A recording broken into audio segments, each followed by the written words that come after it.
魅族最闻讯，谁说魅族最闻讯？魅族应该是目前长隆出生的11只熊猫中最凶的一个。原来大梁才是魅族最大的黑粉，最近他总是到处散播魅族是长隆最凶的小熊。大梁先是对大家说，魅族遗传了萌萌的刁蛮，是妥妥的一枚小辣椒。魅族遗传了妈妈的很多的一些特征啊，比如我们的一个刁蛮，对，简称小辣椒。之后又到了帅帅那里吐槽，告诉帅帅萌萌生了一个女儿，性格比帅帅还要凶。帅帅，告诉你啊，你姐姐生了一个女儿，性格非常的像你，比你还凶。把帅帅气的一边走一边骂，也就是帅帅够不着大梁，要不然高低要给他一熊掌尝一尝。之后大梁又跑到酷酷这里，说他姐姐生了一个女儿，性格一点都不像他，而是随了隔壁的大眼仔。酷酷，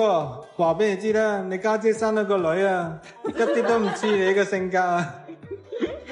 真嘅唔呃你啊。喂，你唔信啊？唔信都企起身都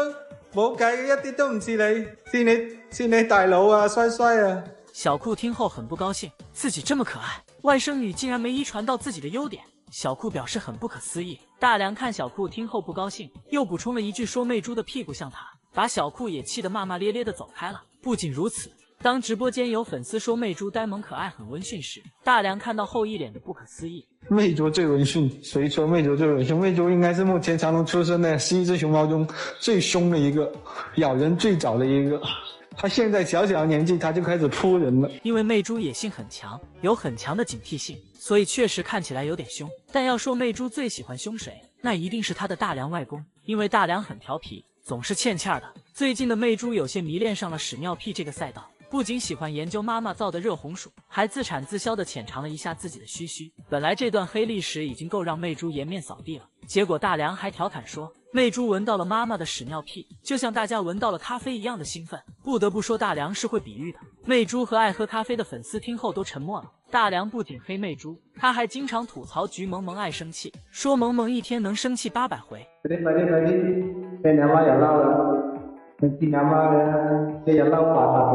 照这么来看，菊萌萌和魅猪喜欢拿捏大梁，也不是没有道理的。这坐姿霸气的小熊，正是基地新晋的黑恶势力，人送外号邪恶姚丽蓉的小鳌拜。看他坐在大宝座上，眯着眼睛仰着头的样子，妥妥的拿捏了纨绔子弟的气质，一看就是那种很混的坏小孩。曾经的小鳌拜扁扁的一只，趴在草地上的样子，就像一张熊猫毛毯。然而如今的小鳌拜不仅完成了从2D 到3D 的逆袭，还打破了只要被那个女人亲过就会长成战五渣的魔咒。小鳌拜之所以会被称为黑恶势力，一方面是因为他真的很能吃，即便招美妈妈的奶大部分都被他吃了去，他还要抢小金豆的盆盆奶，所以就算他坐在第2排，看上去也要比第1排的小金豆的脑袋大上1圈，体型上也要比小金豆大好多，以至于他和小金豆同框时，有不知情的游客竟然以为他是待宰母猫。另一方面是因为小鳌拜这孩子歪得很，日常不是打奶爸奶妈，就是打招美妈妈，小金豆自然也逃脱不了邪恶姚丽蓉的魔爪。小鳌拜仗着招美妈妈脾气好，整天欺负干妈，仰着小手打招美，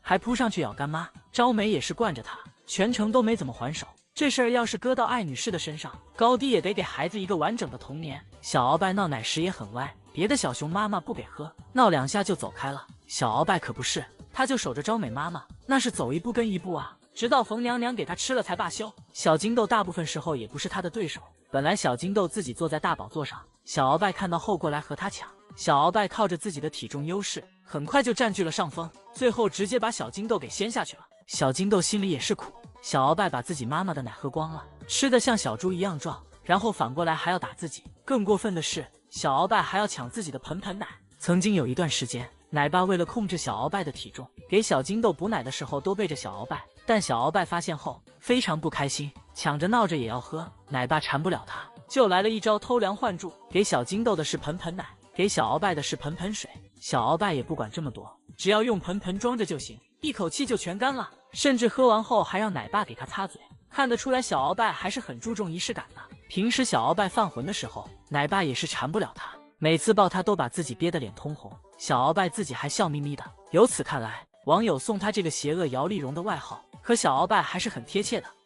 看大梁笑嘻嘻的陪魅猪玩秋千，这岁月静好的画面惹无数人羡慕，但其实大梁就是魅猪最大的黑粉。当有粉丝在直播间说媚珠很温顺时，大梁立刻跳出来反驳：媚珠最温顺，谁说媚珠最温顺？媚珠应该是目前长隆出生的11只熊猫中最凶的一个，咬人最早的一个。他现在小小的年纪，他就开始扑人了。而且大梁还说媚珠遗传了萌萌的刁蛮，以及二舅帅帅的凶。对，媚珠遗传了妈妈的很多的一些特征，比如我们的一个刁蛮。我们的媚珠是第一个咬人最凶的一只熊猫，这是一点面子也没给媚珠留啊！也难怪媚珠最爱凶的就是大梁啊。当他外婆橘校的饲养员康奶爸抱他时，媚珠那是一个乖巧；当大梁抱他时，媚珠比过年的猪都难按，因为大梁太宠媚珠了，总爱逗他玩，而且感觉大梁奶爸也很调皮。当他给媚珠摇木马，前一秒还是很温馨的画面，后一秒媚珠就翻下去了。大梁看到媚珠翻窗越狱，他没搭把手不说，还把媚珠推回来后，连忙关上了窗口。最让媚珠生气的是，他在越狱时被妈妈一把推倒，拽着脚丫子拖走时，媚珠伸着手向大梁求救。大梁非但没有向媚珠伸出援手，还和他摆着手说拜拜。这搁谁不生气啊？大梁准备的玩具也让媚珠很头疼，谁家不到5个月的好熊熊就要玩双杠啊？媚珠在这个双杠上每天也要摔上好几回，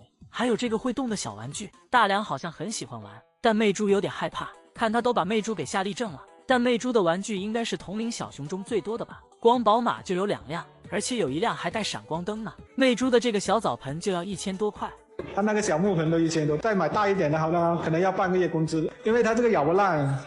我们尽量不要给萌萌咬就行了，可以传宗接代，一代一代传下去。要不说长隆也是真的很豪呢。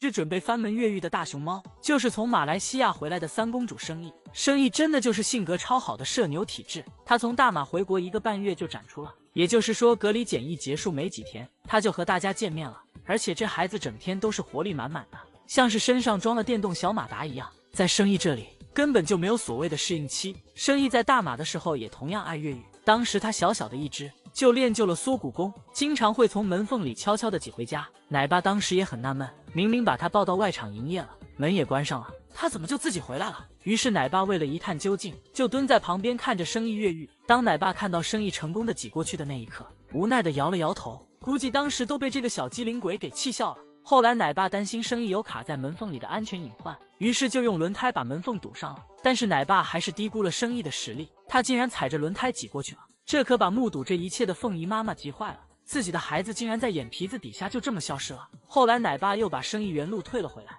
等生意又长大了一些，他还想像小时候一样从门缝里挤过去，丝毫没意识到他现在的脑袋比3个门缝还要宽，他挤不过去还生气的在地上翻跟头。生意不只会这一个越狱技能，他还会翻墙。只见生意飞速爬上假山，然后踮着脚扒着围墙向上爬，小家伙靠着强大的臂力还真的爬上去了。正当他马上就要越狱成功之时，却被奶爸发现了，拿来梯子把小家伙推了回去。生意是3姐妹中最调皮的那个，也是让凤姨妈妈最不省心的那个，肤色也不像妈妈和姐姐那样白得发光。回国之后的生意拥有一个大院子，更是完全释放了他活泼的天性，拆家毁树，每天都整活不断，把院子里的小树薅秃了还不罢休，他还要把树枝咬断。不得不佩服这丫头的平衡能力和核心力量，就这样踩着树枝还能退回来。生意的反应能力也很强，当他拆树翻车要从树上掉下来时，他也能及时抓住树枝，然后顺势滑落下来。生意虽然很调皮，但他特别听奶妈的话，只要奶妈一喊他，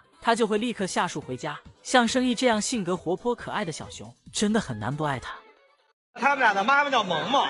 萌萌是那个我们北京动物园长得最好看的一只熊猫。果然每个老父亲都觉得自家闺女是最好看的。徐老爷在萌宝萌玉2姐妹的生日会上疯狂安利自家大胖闺女，还说萌宝萌玉之所以这么可爱，是因为长得像妈妈。她的妈妈长得又白又圆的所以看他们俩也是，就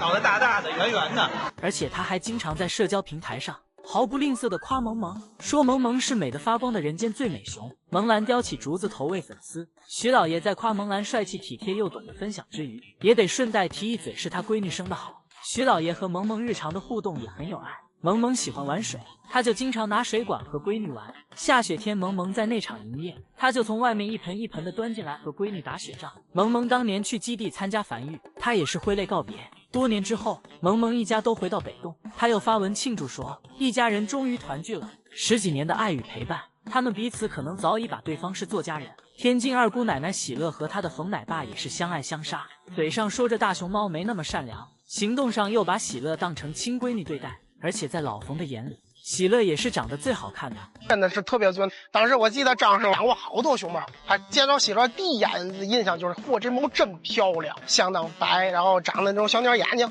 家族遗传好。有一次现场游客说喜乐的腿短，老冯可就坐不住了，立刻站出来为自家闺女说话。这喜乐这短腿，他腿还短，也够长。老冯家人住院，请了半天假，喜乐愣是在外面耗了3个小时也不回家。老冯担心自家闺女，又倒了3班地铁赶回来。老冯虽然表面上骂骂咧咧，但对闺女的担心是藏不住的。喜乐看到老冯后，心里也踏实了，没2分钟就乖乖回去了。这又何尝不是对老冯的一种内心认同？华丽和心安的奶爸更是女儿奴了，每天换着法的拍闺女的彩虹屁，根本不带重样了。喜和汪的大眼睛，小鸟眼圈，天鹅颈，芊芊小玉手，整整齐齐的小背心，大长腿，贴了美甲的小指甲，短跑冠军，国家足水1级品鉴大师，最美丽、最优雅、最可爱的小熊，长得最甜的小熊。而且奶爸不接受任何人说自家闺女的坏话。有一次在直播间，有人说心安长得不好看，奶爸当场就霸气回怼，说你长得好看，那为啥奔驰不认养你？所以说在每位奶爸的眼里，自家的熊孩子都是最好看的。